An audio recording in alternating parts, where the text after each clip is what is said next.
अस्सलामुअलैकुम। आजकल एक बहुत बड़ा मसला चल रहा है जिसकी वजह से बहुत से लोग परेशान हैं। फ्लाइट्स कैंसिल हो रही हैं और जिनके पास सऊदी अरब के वीज़े हैं वो बहुत उलझन में हैं कि उनके वीज़े तो ख़त्म हो रहे हैं, अब वो करें तो क्या करें? तो क्या फ्लाइट कैंसिल होने से वीजा के सारे प्लान्स खतरे में पड़ गए हैं? बिल्कुल। और ये आजकल बहुत से लोगों की सबसे बड़ी परेशानी है। लेकिन फिक्र की कोई बात नहीं, इस पूरी सूरत हाल को समझने में हम मदद करेंगे और देखेंगे कि हर मसले का हल क्या है ताकि किसी बड़े नुकसान से बचा जा सके। चलें, एक नज़र डालते हैं कि आज हम किन किन चीज़ों पर बात करेंगे। सबसे पहले तो देखेंगे कि असल मसला है क्या। फिर बात होगी उनकी जो सऊदी अरेबिया से बाहर हैं। फिर उनकी जो ममलिकत के अंदर हैं और उनका एग्जिट वीज़ा इस्तेमाल नहीं हुआ। इसके बाद विजिट वीज़ा की तजदीद पर बात करेंगे। और सबसे अहम वो आखिरी तारीख क्या है जिसका सबको ख्याल रखना है। आखिर में हम इन सब बातों का खुलासा करेंगे। तो शुरू करते हैं अपने पहले हिस्से से, बुनियादी मसला। देखिए, मसला सिर्फ ये नहीं कि फ़्लाइट कैंसिल हो गई और सफ़र का प्लान ख़राब हो गया। नहीं, इसके असरात कहीं ज़्यादा गहरे हैं, ख़ास तौर पर उन लोगों के लिए जिनका वीज़ा ख़त्म होने वाला है। और ये खतरात कोई मामूली नहीं है। जरा सोचें, अगर वीजा खत्म हो जाए और कोई ओवरस्टे कर ले तो क्या हो सकता है? भारी जुर्माने लग सकते हैं, ब्लैकलिस्ट होने का खतरा है, मुल्क से निकलना मुश्किल हो सकता है, और तो और अबशर जैसी सरकारी सर्विसेज और बैंक अकाउंट्स तक बंद हो सकते हैं। इसीलिए वक्त पर सही कदम उठाना बहुत ही जरूरी है। अब आते हैं अपनी पहली सूरत हाल पर, उन लोगों की तरफ जो सऊदी अरब से बाहर हैं, छुट्टी पर गए हुए हैं और वापस आने की कोशिश कर रहे हैं। उनका वर्क वीज़ा या छुट्टी खत्म होने वाली है और वो फंस गए हैं। यहाँ ना हमें माजी से एक बहुत बड़ा सबक मिलता है। याद है कोरोना का दौर? उस वक्त हुकूमत ने इजाज़त दी थी कि जो लोग बाहर फंसे हैं उनके वीज़े बढ़ा दिए जाएं। लेकिन बहुत से कफीलों ने ऐसा नहीं किया। क्यों? कभी इंतज़ामी झंझट की वजह से, कभी इजाफी खर्चे की वजह से। तो सबक ये है कि सिर्फ कफील के भरोसे बैठना बहुत बड़ा रिस्क हो सकता है। तो अब दो ही रास्ते हैं। एक तरफ है कि फ़ौरन वापस आया जाए। हाँ, टिकट महंगा मिलेगा, ये एक खर्चा है, लेकिन इसका फ़ायदा क्या है? वीज़ा भी बच गया और नौकरी भी महफूज रही। दूसरी तरफ है कि इंतज़ार किया जाए। ये अभी तो सस्ता लग रहा है, लेकिन इसमें वीज़ा और नौकरी दोनों को खोने का बहुत बड़ा खतरा है।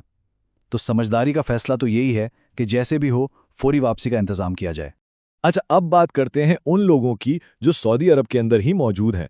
उनकी छुट्टी लगी हुई थी, यानी एग्जिट री एंट्री वीज़ा था, लेकिन फ्लाइट कैंसिल होने की वजह से अब वो जा नहीं पा रहे। यहाँ एक कानून है जिसे बिल्कुल भी नज़रअंदाज नहीं किया जा सकता। अगर किसी की छुट्टी लगी है और वो 60 दिन के अंदर सफ़र नहीं कर रहा तो उस वीज़े को कैंसिल करवाना लाजमी है, एब्सोल्यूटली मैंडेटरी। और अगर इसे कैंसिल नहीं करवाया तो क्या होगा? बहुत कुछ हो सकता है। सरकारी खिदमात जैसे अबशर सब मुअत्तल हो जाएंगी, बैंक अकाउंट्स फ्रीज हो सकते हैं, इकामा रिन्यू नहीं हो सकेगा और मुस्तकबिल में कोई नई छुट्टी भी नहीं लगेगी। मतलब सिस्टम में एक तरह से ब्लॉक लग जाएगा। और इस सब के ऊपर एक सीधा सीधा माली जुर्माना भी है, 1000 रियाल का फाइन। और ये फाइन कफील को अदा करना पड़ेगा, तभी वो वीज़ा कैंसिल करवा पाएगा और सारी सर्विसेज बहाल होंगी। तो बेहतर यही है कि अपने कफील से फौरन राब्ता करके उसे कैंसिल करवाया जाए। चलें जी, अब आते हैं सबसे बड़े ग्रुप की तरफ, यानी वो लोग जो फैमिली विजिट वीज़ा पर सऊदी अरब में हैं और उनका वीज़ा बस ख़त्म होने ही वाला है। अच्छा, यहाँ एक बहुत अच्छी खबर है। कानून में एक छोटी सी रियायत है। वीज़ा की तारीख खत्म होने के बाद भी 3 दिन की मोहलत मिलती है। इन 3 दिनों के अंदर अंदर अगर कोई मुल्क से निकल जाए तो उस पर कोई जुर्माना नहीं होता। ये एक बहुत अहम सहूलत है। लेकिन अगर इन 3 दिनों में भी निकलना मुमकिन ना हो तो फिर वीज़ा बढ़ाने की कोशिश करनी पड़ेगी। इसके लिए हुकूमत का एक ऑनलाइन प्लेटफॉर्म है तवासुल, इस पर दरखास्त देनी होगी। इसके लिए क्या क्या चाहिए? एक्सटेंशन की फीस, नई मेडिकल इंश्योरेंस, जो फ्लाइट कैंसिल हुई है उसके टिकट की कॉपी और एक खत जो अरबी में लिखा हो जिसमें सारी सूरत हाल बताई गई हो।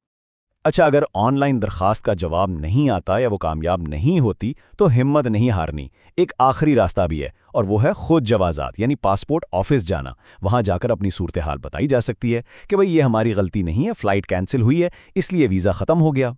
अब हम इस पूरी गुफ्तगू के सबसे अहम हिस्से की तरफ आ रहे हैं, एक ऐसी तारीख जिसे हर किसी को याद रखना बहुत ज़रूरी है। और वो तारीख है 3 अप्रैल। ये विजिट वीज़ा बढ़ाने के लिए बिल्कुल आखिरी तारीख है। तो इस 3 अप्रैल का मतलब क्या है? सीधी सी बात है, हुकूमत इस तारीख के बाद विजिट वीज़ा में कोई तोसी नहीं देगी। उनका मकसद है कि ज़्यादातर विजिटर्स 3 अप्रैल से पहले पहले मुल्क से चले जाएं। हाँ, एक बात वाज़ेह रहे, अगर किसी का वीज़ा पहले से ही 3 अप्रैल के बाद तक मसलन मई तक वैलिड है तो वो रह सकते हैं, लेकिन कोई नई एक्सटेंशन 3 अप्रैल के बाद नहीं मिलेगी और इसका हज सीज़न के कवानीन से कोई ताल्लुक नहीं है। चलें, अब तक हमने जितनी भी बात की उसका एक खुलासा कर लेते हैं ताकि हर सूरत हाल के लिए एक्शन प्लान बिल्कुल वाज़ेह हो जाए। तो खुलासा यह है, अगर कोई सऊदी अरब से बाहर है तो फ़ौरन वापस आने की कोशिश करे, कफ़ील पर इन्हिसार ना करे। अगर किसी का एग्जिट वीज़ा इस्तेमाल नहीं हुआ तो उसे फ़ौरन अपने कफ़ील से कहकर कैंसिल करवाए ताकि जुर्मानों और पाबंदियों से बचा जा सके। और अगर किसी का विजिट वीज़ा ख़त्म हो रहा है तो या तो 3 दिन की मोहलत इस्तेमाल करे या फिर 3 अप्रैल की डेडलाइन से पहले तवासुल के ज़रिए एक्सटेंशन की दरख्वास्त दे। अभी भी फ़्लाइट्स का मामला पूरी तरह साफ नहीं है, तो सवाल यह है कि क्या इस गैर यकीनी सूरत हाल के लिए सबका प्लान तैयार है? बेहतर यही है कि इंतज़ार ना किया जाए और इस मालूमात की रोशनी में अभी से अपने लिए बेहतरीन रास्ता चुना जाए।